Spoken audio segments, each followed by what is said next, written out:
All right. Hi, everyone. Welcome to today's podcast of BinaryWorks. Here we talk about technology trends for higher education. And today's podcast topic is futuristic forecast for AI and the next era of higher education. Today we are joined by Bryan Alexander, a renowned futurist, author, researcher, and a senior scholar from Georgetown University. He has worked with various roles across the education industry, and he has been doing consulting and advocated lot many universities for AI and the shifts happening in higher education.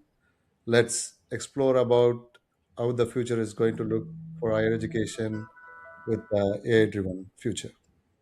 Brent, thanks for joining in. Well, thank you so much for hosting, Satish. Good to see you. Thank you.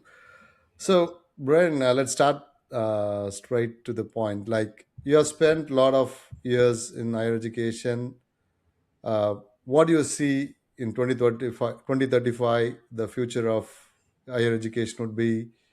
What would be the changes happening across the universities? Can you talk about your prediction at least? 9 years from now, looking ahead at the world, there are a lot of possibilities that we have to bear in mind. So, one is that a good chunk of the world, the majority of the world, is going through the demographic transition. That means Mhm. producing fewer and fewer kids and adults living longer and longer. And this is happening just about everywhere. This is happening throughout Europe, throughout North and Central America, across almost all of Asia, including parts of Central Asia, and including parts of Africa. And this means, among other things, that most nations' higher education is going to see that pipeline of traditional age 18-year-olds get tighter and tighter and tighter. So this means, among other things, that we might see institutions that primarily serve that population start to shrink or close or merge. It might mean that Mhm. they pivot and instead start teaching more and more adults, including more and more elders, which would be a really interesting, I think, productive shift if that can be done. So that's Mhm. one big force that pushes us towards 2020 2035. I mean, imagine a campus where you have a truly multi-generational student body, where you have 19-year-olds and 90-year-olds all together. So that's one possibility to think of. A second is to figure out what AI does to higher education as well as the world. It's possible that if the AI revolution continues and has a major impact on society, from politics to economics to human psychology, it might be that academia has shrunken. And it is maybe Mhm. 1/10 the present size because so many people find AI and AI enabled software and also AI enabled hardware to be comparable or superior to the academic experience. So this Okay. might happen if people as a whole change their views and if academia doesn't rise to the occasion. It's also possible that in 2035, the AI will still be considered strange, Mhm. unsettling, and that Mhm. academia is more reliable. That people tend to see, I'd rather go I'd rather go take a class with Professor Sathish than listen to his bot because I want the human experience. That is possible. But a lot depends as well as what AI does to the global economy. So, do we end up, for example, widespread underemployment? And if so, how do we handle that? Do we shift towards something like universal basic income, or do we yield? Does the middle class begin to shrink? Mhm. Another alternative or another force that we have to keep in mind, if we're talking 9 years out, we have to assume that climate change will have been ratcheting up, that the temperature will be warmer, and that all kinds of knock-on effects will be happening. Damage, of course, to food systems, to sea level rise occurring. Areas that are now drought stricken or arid will become even more so. Areas that are already quite wet, such as the Indian coastline, will become even more inundated. So campuses will be, first of all, having to cope with this on a physical basis, depending on where they're located. But also, they'll be perhaps doing more about climate change in their mission. That is, teaching more about it across all the curricula and doing more and more research, as well as reaching out to the community around them. So Mhm. there's one more possibility to mention, Yeah. um, which is thinking about 2035.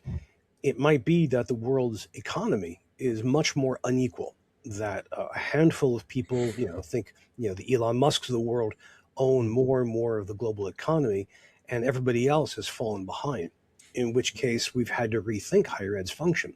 Is the purpose of getting a degree to go and join the 1%, or is it to do something else? Does higher education become a kind of organizing site against income inequality, or does it become a conveyor belt helping reproduce income inequality? Um, Mhm. I can't give you a precise picture of what your So university many would be like, possibilities. but these possibilities are the ones that we have to think about as we act now. Mhm. That's interesting. So, how do you think this AI's introduction? Sometimes people say it is like internet. It is going to create more opportunities. It's not here to disrupt anything. More and more people will gain knowledge, and things would be there. So, how do you see that? Is that kind of another wave, like how internet made it? I think at the very least, AI Mhm. is as powerful a force as the internet. And so, when we say internet, we have to go back to the 1960s where it began. And we have to think about that huge tidal wave of transformation.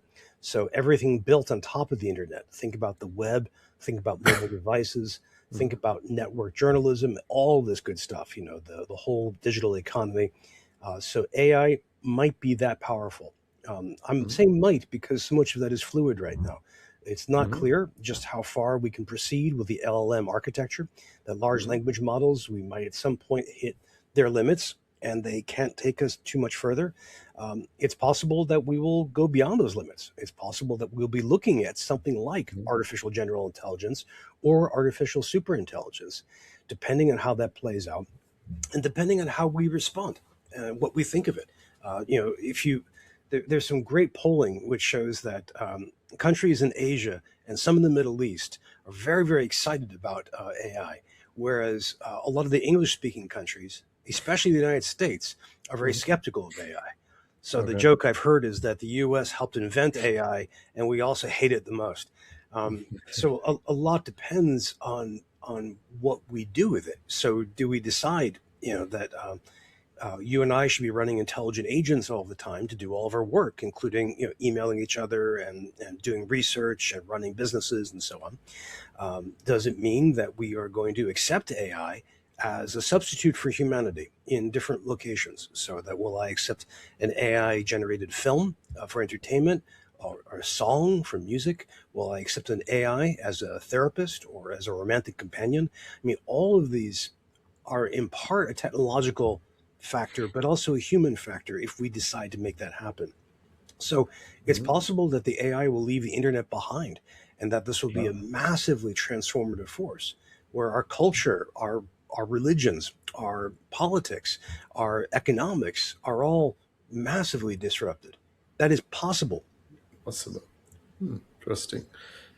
So one thing that you see from both sides, from outside also, and also with the higher education management team, what is one trend people are missing out in higher education that management is completely missing out, and they should act immediately, in your opinion?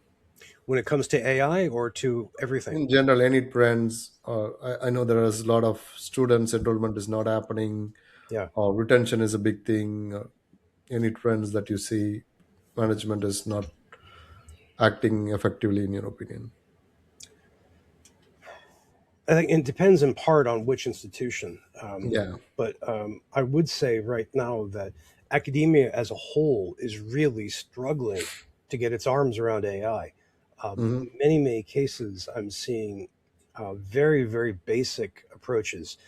So faculty members who return students to handwriting, or to have students do oral recitation for assessments. Um, I'm not Last year there was a survey looking at American higher education policies, and they found that only 23% of American colleges and universities had an AI policy, much less a Okay. strategy, just Okay. fewer than a quarter. And that was years after AI had really taken off. So I mean, it's going to sound kind of obvious, Satish, but I think that we really need to double down on AI, our full engagement with it. I don't mean an uncritical embrace of it, quite the opposite. I think we need to deploy all of our intellectual firepower to try and understand this and its implications.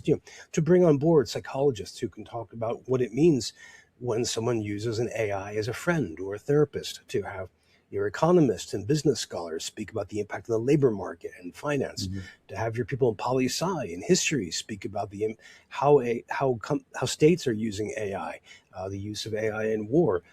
We need to have all of these disciplines and more really be on board so that we can have as full a picture as possible. The comparison I make, this isn't one that people like, I'm afraid, is back to COVID, because a lot of universities and colleges, when in 2020, when the pandemic hit, they reacted very energetically. They created ad hoc teams. They did emergency procedures. They transformed their curriculum, their calendar, their physical spaces, and they did a lot of intelligence gathering and also a lot of data production. Putting up in public all kinds of stuff about their policies, but also how the disease was impacting them.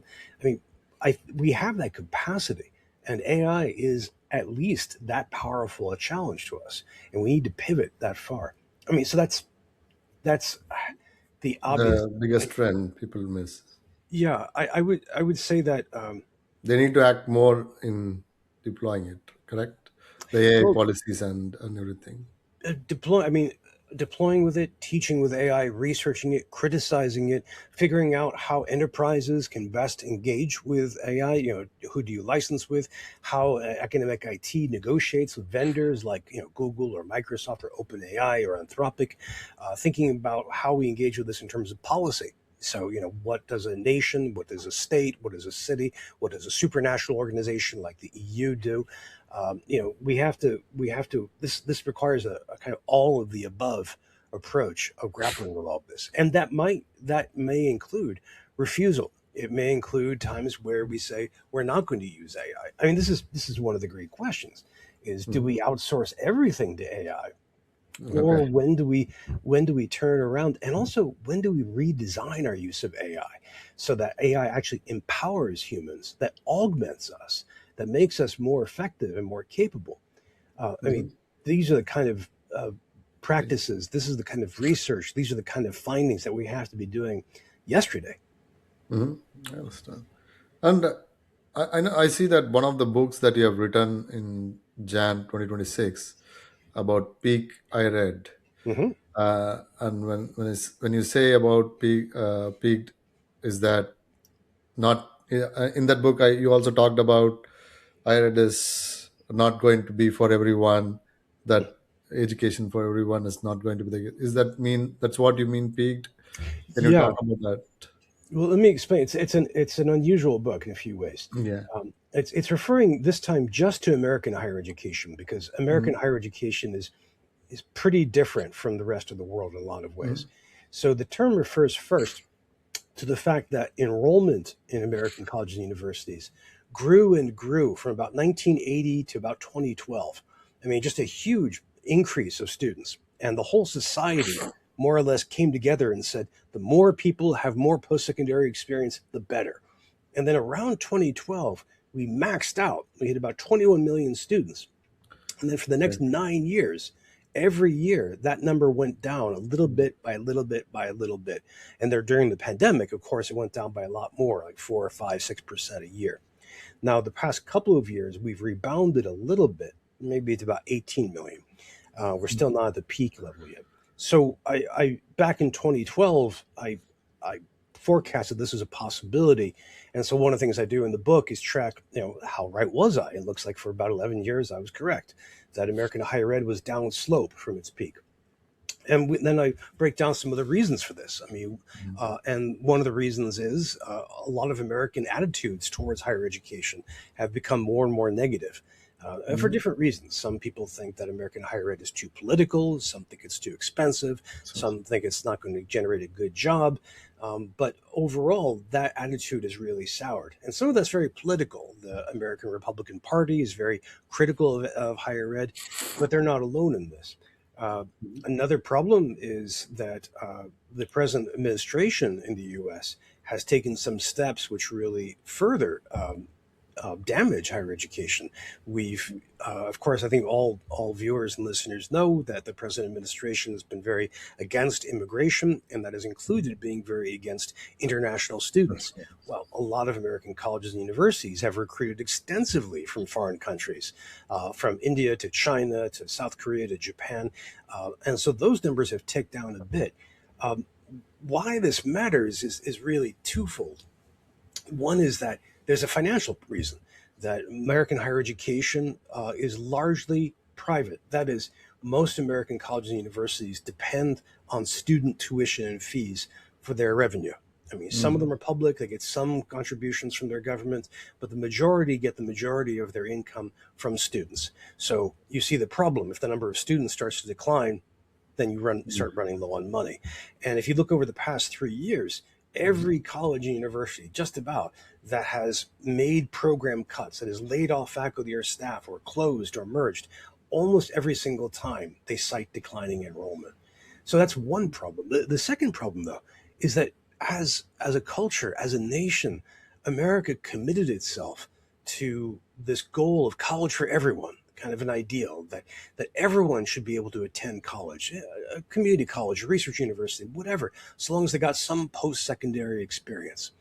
And that consensus, that idea, has broken up now. And there's no replacement for it. We don't have a consensus around it now. So we're falling back to maybe colleges for some, but we're not sure. So right now, that makes us Mhm. think hard about what we think of the function of higher education. Should it be for everyone? Should we try and push for that? Um, the book ends by thinking about, well, what if we keep going down this slope? What happens to higher education? Yeah. But also what we can do now to reverse that. And this is the second sense of peak. People talk about peak as in peak performance, a peak Mhm. experience, something that's excellent.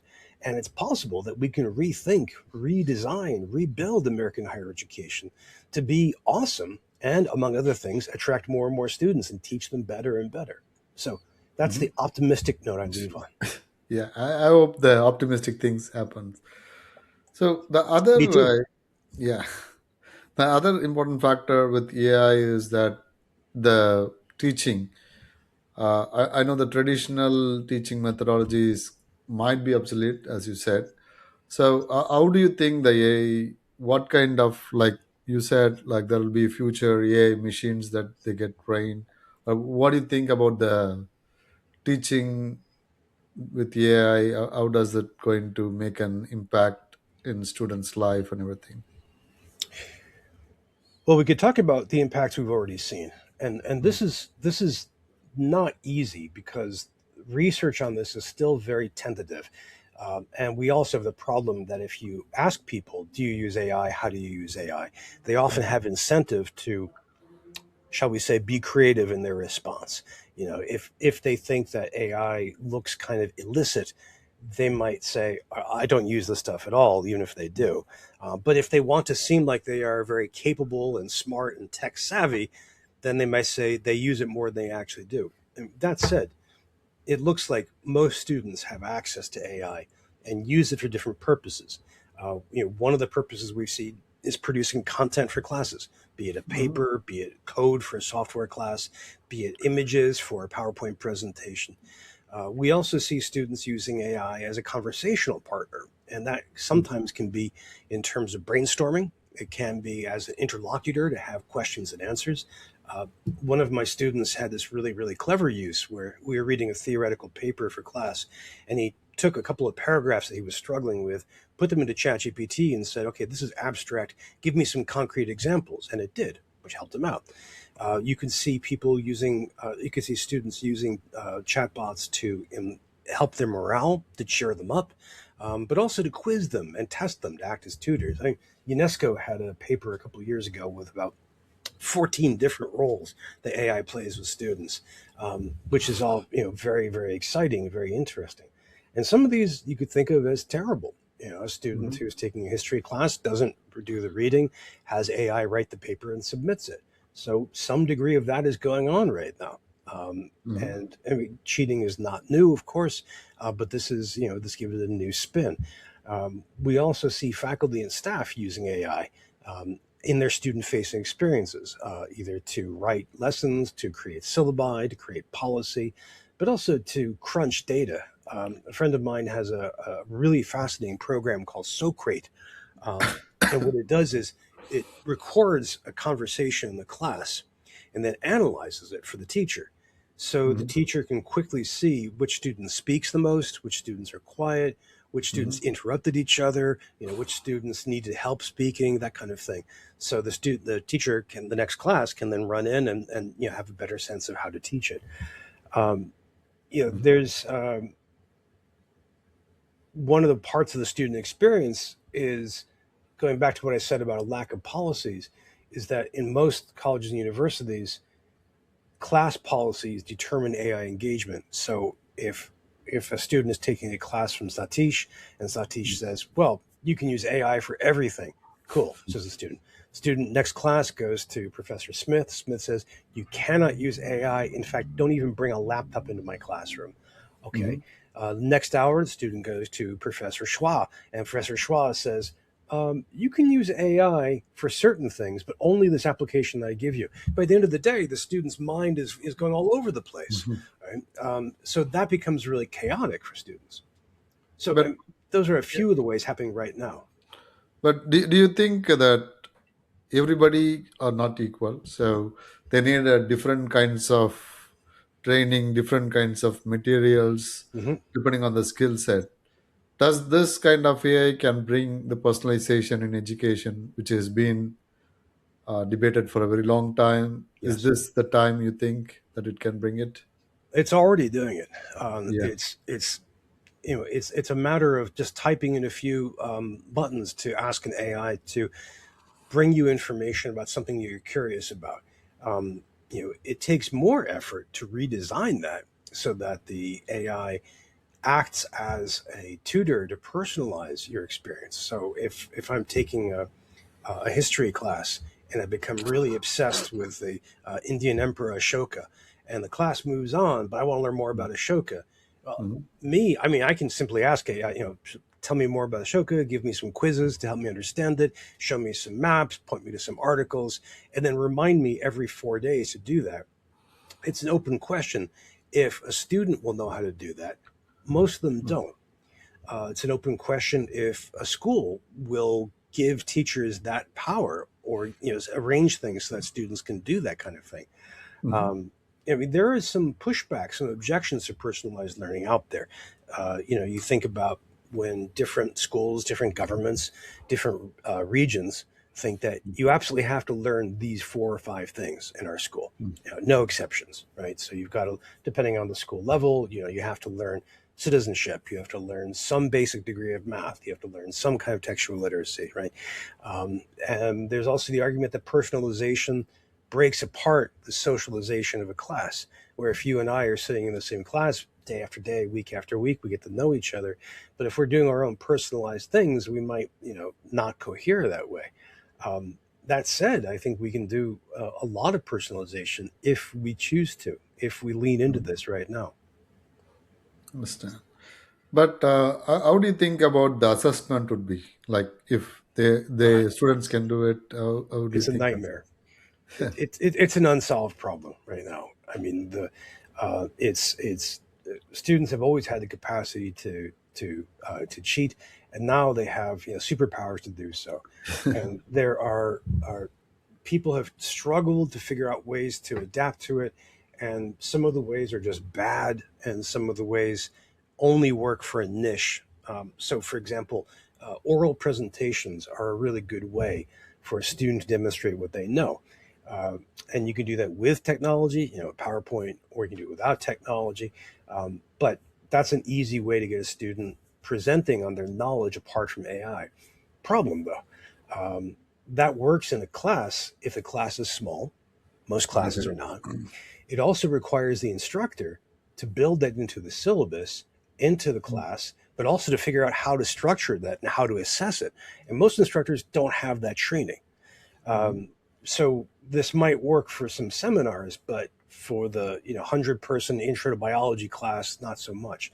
Mhm. There are technologies that claim they can detect AI, but most of them are a real mess. You look at Turnitin, you look at Chat Zero, and they have false positives, false negatives.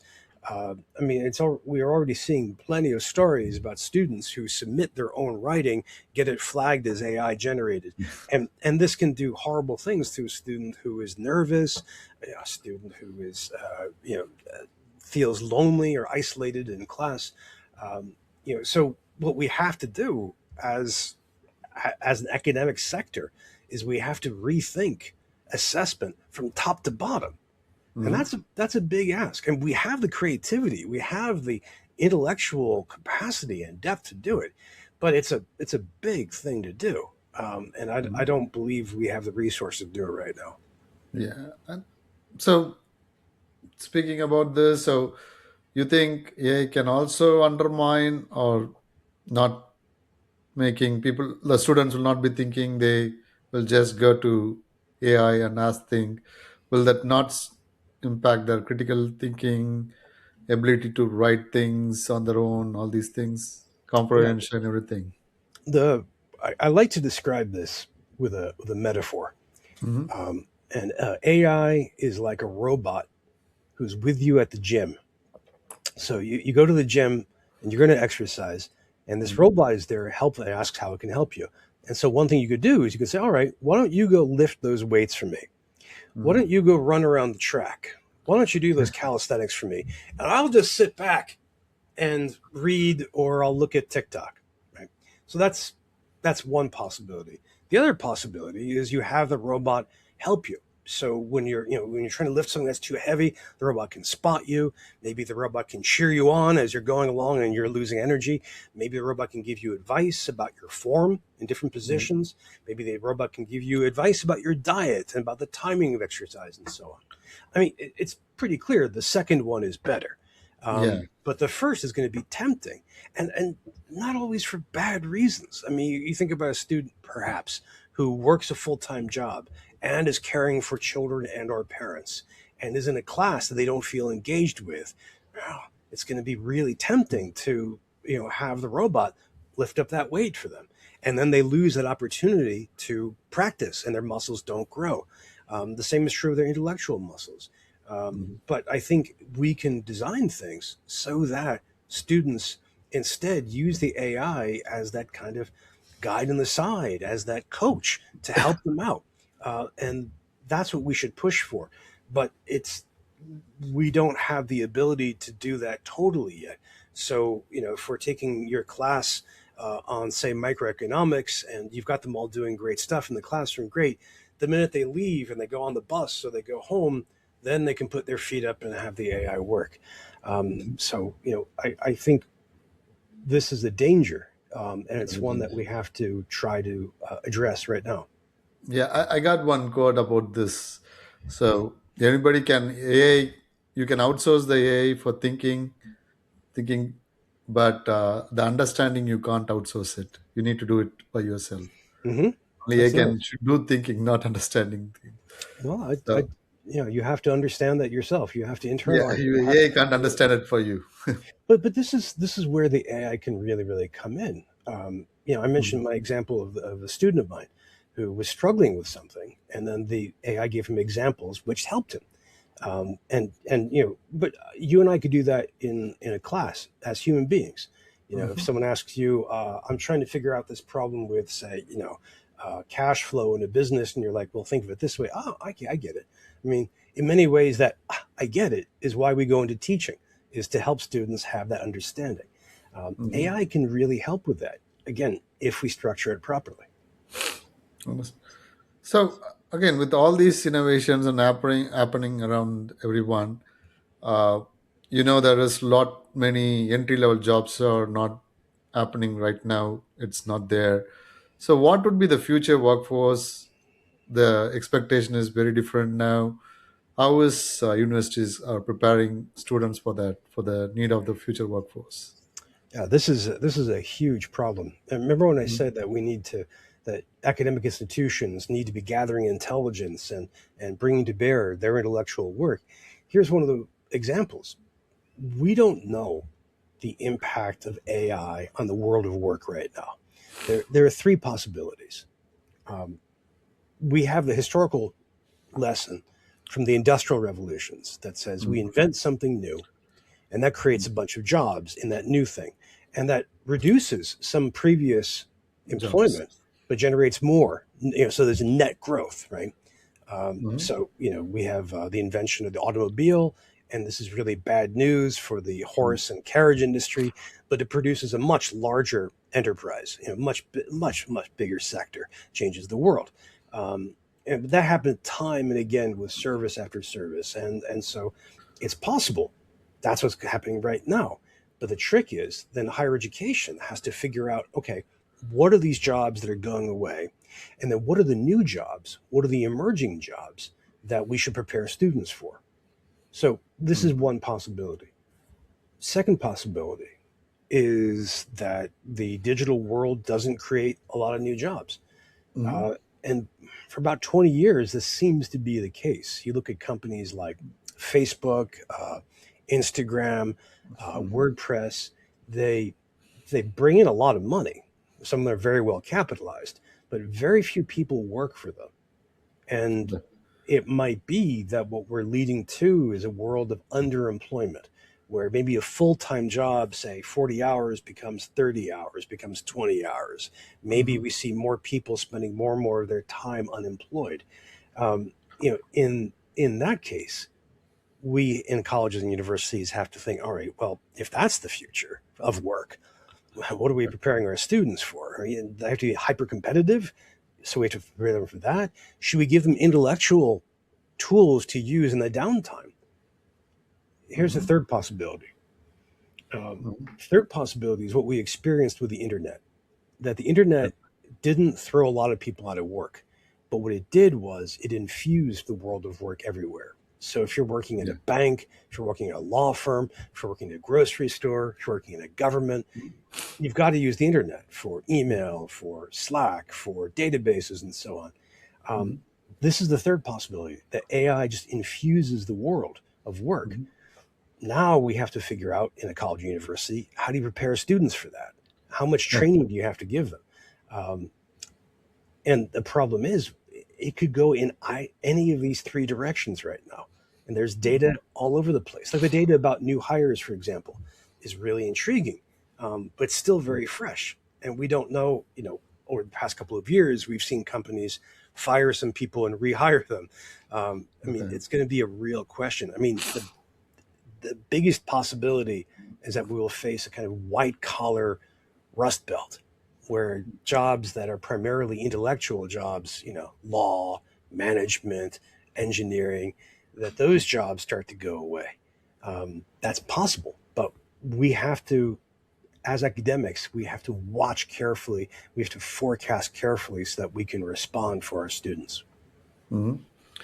So the other thing is, do you think universities should connect with industries to get an partnership, understand the need, and work in a way that they produce the talents what the industries need? Is that needs to happen a lot more? I With think so, but this is a controversial view. Mm. I'm speaking to you from the United States, where we are the most skeptical about higher ed.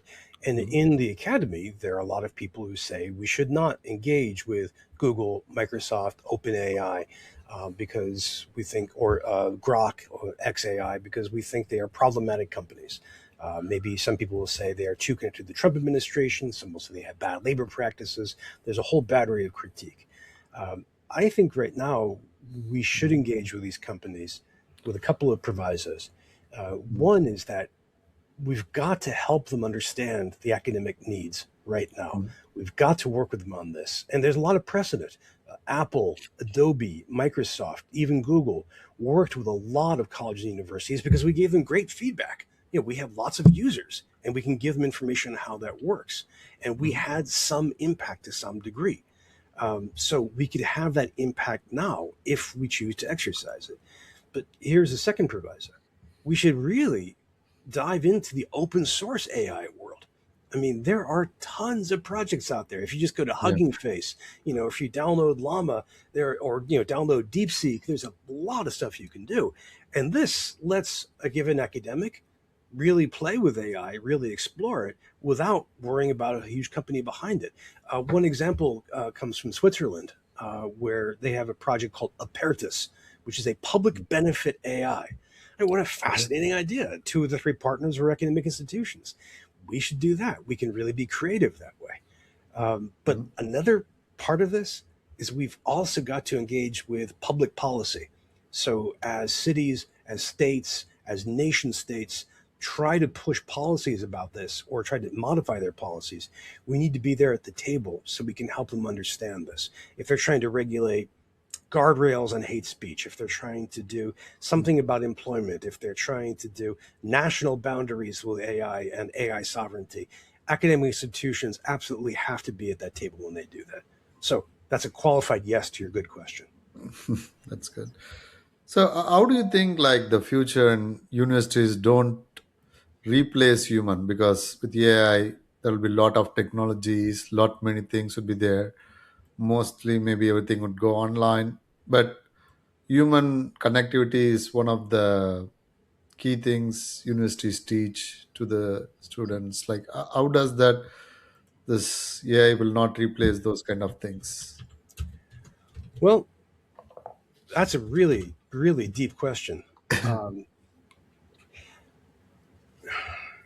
we often have this idea of the machine versus the human. Um, there's a famous book called The Machine and the Garden, which likes to oppose these two different things. But in reality, it's not quite so simple. That is, we have plenty of human interactions that are terrible. I mean, I think any viewer or any listener right now can think about a human teacher who was just awful to them. Mhm. Maybe in primary school, maybe in college or whatever. We can think about all kinds of people that we know that we've had stupid arguments with, that have been unpleasant or mean or bullying or abusive. We have that ability as humans. When we think about human versus machine, we shouldn't romanticize. But also, we know that for some people, the machine is capable of reproducing the human experience or even making it better. So, for example, thinking about people who treat AIs as companions, and companions in all kinds of ways, sometimes as therapists, sometimes as friends, sometimes as romantic partners, sometimes as reproductions of people from the past, that we know that some portion of the human population, maybe 10%, thinks this is sufficient. And when I mention this to people, I get all kinds of interesting reactions. Some find this terrifying. Some find this very sad and pathetic or comic. You could go back to the great Spike Jonze movie called Her for an example Mhm. of this. Um, but we know that that works for some people to some degree, and there are different studies. A few years ago, a Microsoft study found that compared to human medical professionals, that patients preferred AI bots, which Yeah. which makes sense if you think about any bad experience you've had at a doctor's. Just last week, a paper came out from a bunch of law professors who found that they preferred AI generated copy over their peers. Um, No. we can to an extent do this, and then like with any human relationship, we can do it badly, and we can think of cases where we are talked into bad behaviors or where we are flattered, where we are misled. And then the AIs can do things that are better and worse. Better in the sense that AI is always going to be there for you. Satish and I, we have a good dinner, a good conversation, but at some point we got to go to sleep, right? Mhm. But the AI is always awake. Always. The flip side is the AI can talk you into something horrible. We've Mhm. seen cases of murder or suicide. So we right now in 2026 we have that companion function right there. It seems likely to me that the companion function is going to expand, and we'll see more and more people treating AI more and more as human or better than human, in which case we have to worry, will that de-skill us from interacting with people on a personal level? If I'm used to talking to an AI all the time, will that make it harder for me to talk to somebody at the grocery store or to my wife? I mean, that's the kind of thing that academics have to be studying right now, intellectually, as part of our academic achievement, but also to teach and figure out how to respond. Maybe, for example, schools around the world will now have this extra burden that they have to teach students more about how to behave with each other. That's the kind of thing we have to be figuring out now. Do you think this human and AI, this companion thing, is that a big challenge for us, or how do you think I think it's a big challenge for everyone who doesn't read science fiction. that? And people who Okay. read science fiction are by far the best prepared for the 21st century. They are set. But I think for a lot of people, it's still alien to them, Mhm. and they have to really perceive this and think about it carefully. And I think it's going to become more and more prominent. It's going to become more and more popular.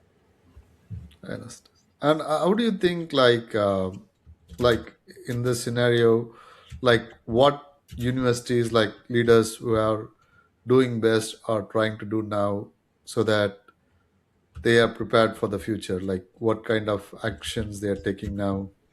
Can you talk about that? Well, most of the so far universities and colleges are all over the map on this. Yeah. I've been polling people and researching this, and it seems like it depends on the individual college or university. Some of them will have an AI committee, and that will be it.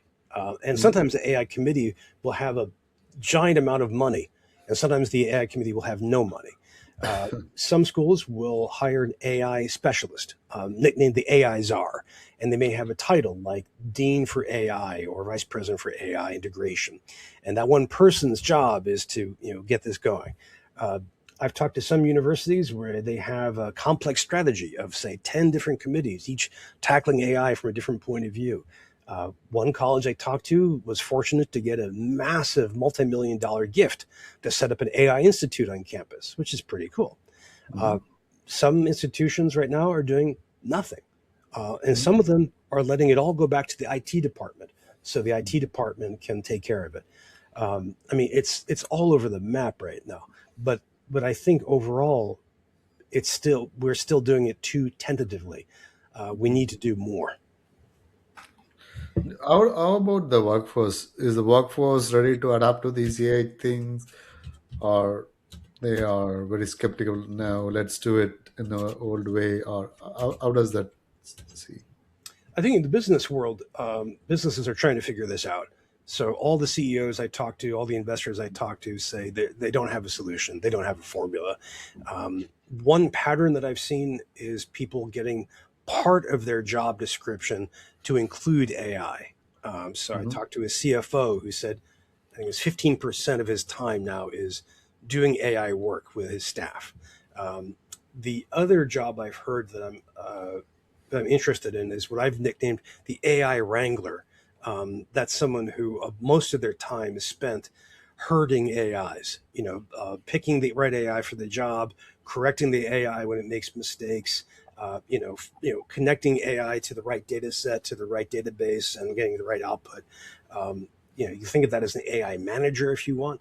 Um, and I've seen some of those as well. Um, you know, I think businesses like facing any technological innovation, they've got to figure out how the innovation hits their operations, how it hits their mission, their core critical path, what they have to do. So, if you're a food service provider, how do you use AI? Do you use it to generate menus? Do you use it to generate schedules? Do you use it to go over Mhm. comments from patrons? If you're running a law firm, how much of your business can be automated? I mean, the answer is quite a lot, it seems, depending Yeah. on what you do. So I think, like with any innovation, we're going to see some businesses. Even in higher Fail. education, do you see the workforce is ready to adapt to it? In universities Not and very much. colleges? Not No. very much. I mean, one reason is I think it depends on the country you're in, but uh, I think Mhm. overall, first of all, there's not enough professional development. So Mhm. if I'm a religion professor, if I'm a cell biologist, and I want to learn how to do this, I'm often on my own. I have to go online and find this stuff out. There's not a lot of professional development, training, or support. That's one problem. A Mhm. second problem is depending on where you are, if you're in, I mean, you can think of countries that are under severe threats right now, being, say, in Iran, Sudan. Mhm. Ukraine, Russia. All, the faculty and staff are really busy dealing with other problems. And in some countries, you think of the United States right now, right, the faculty and staff are largely overworked.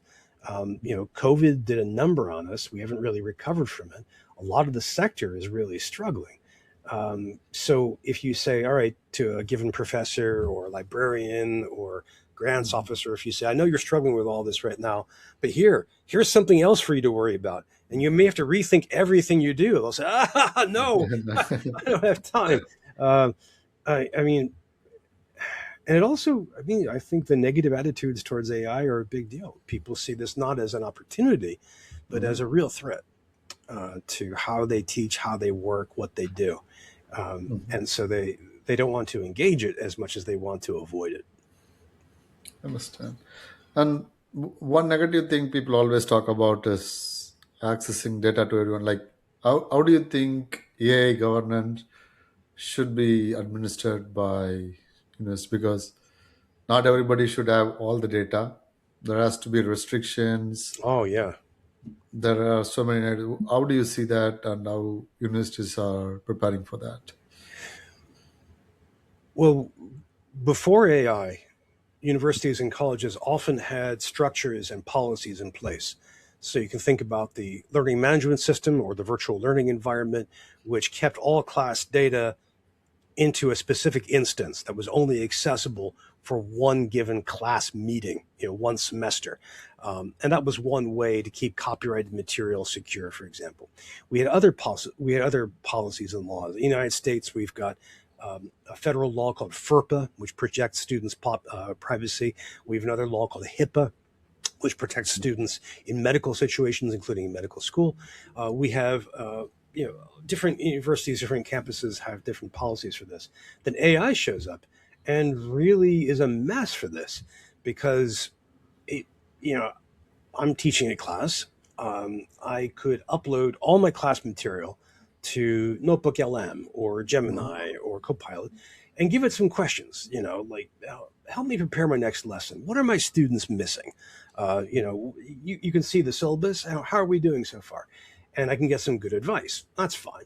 But I'm also uploading private student data, student Mhm. names, their grades, their information, perhaps some of their writing, which may create, compromise their privacy. If I'm doing a research proposal, and I'm going for a grant, and I have two colleagues. One is in Madagascar, and one is in China, and we're all entering this into. Are we going to see our private intellectual property then get taken up and used, and so it'll appear elsewhere? Mhm. Will I compromise the security of my university this way? This is something that campus IT departments are really struggling with. I understand. So, what would be one good thing or something positive you see uh, for the future in higher education? It's the most best thing that's going to happen for higher education.